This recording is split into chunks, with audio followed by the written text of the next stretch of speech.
Memasuki tahun ajaran baru terkait dengan pembelajaran tatap muka di sekolah-sekolah, maka Diskominfo Channel mewawancarai Kepala Dinas Pendidikan dan Kebudayaan Provinsi Maluku, Dr. Insinyur Insung Sanghaji MSI. Ia mengatakan bahwa pembelajaran tatap muka tahun 2021 dilaksanakan tergantung dari kondisi daerah masing-masing. Hal tersebut dilakukan untuk menjaga keselamatan dan kesehatan anak-anak didik.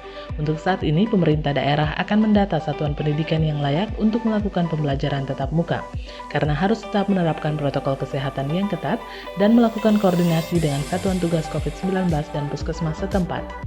Untuk satuan pendidikan yang belum bisa melaksanakan pembelajaran tatap muka, maka pembelajaran akan tetap dilaksanakan secara daring. Pembelajaran tatap muka ke depan ini tergantung kepada keadaan daerah masing-masing. Bapak Menteri tidak pernah melarang, ya, tapi beliau juga tidak memaksa untuk pembelajaran ini tetap jalan. Mengapa? Karena keselamatan anak, kesehatan anak itu di atas segala-galanya. Jadi izin untuk tatap muka ini bisa dijalankan diserahkan kepada pemerintah daerah. Pemerintah daerah yang lebih tahu bagaimana situasi di daerah tersebut. Kalau misalnya tatap muka itu tetap dilakukan, maka penerapan protokol kesehatan itu harus tetap dijalankan. Oleh sebab itu kita juga perlu mendata kira-kira satuan pendidikan yang mana saja yang sudah siap untuk menjalankan pembelajaran tatap muka.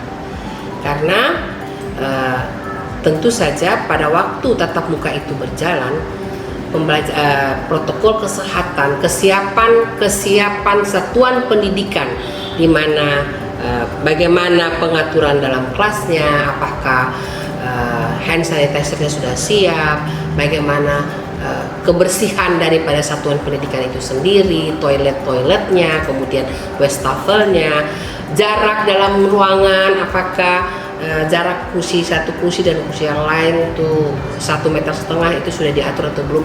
Itu semua harus siap dulu, baru pembelajaran tatap muka harus berjalan. Oleh sebab itu kita perlu mendata.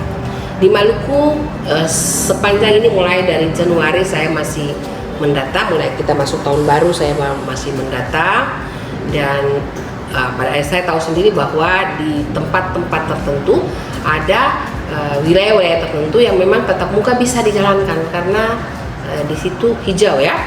Nah, tapi bagaimanapun juga satuan pendidikan di situ harus siap dengan protokol kesehatan yang ketat. Lalu kemudian satuan pendidikan terus harus berkoordinasi dengan Satgas, ya, satuan gugus tugas di sana. Kemudian dia juga mesti berkoordinasi dengan puskesmas terdekat, ya, karena satuan pendidikan itu sendiri, kepala sekolah harus mendata kira-kira guru-guru atau murid-muridnya siapa yang sehat, siapa yang sakit.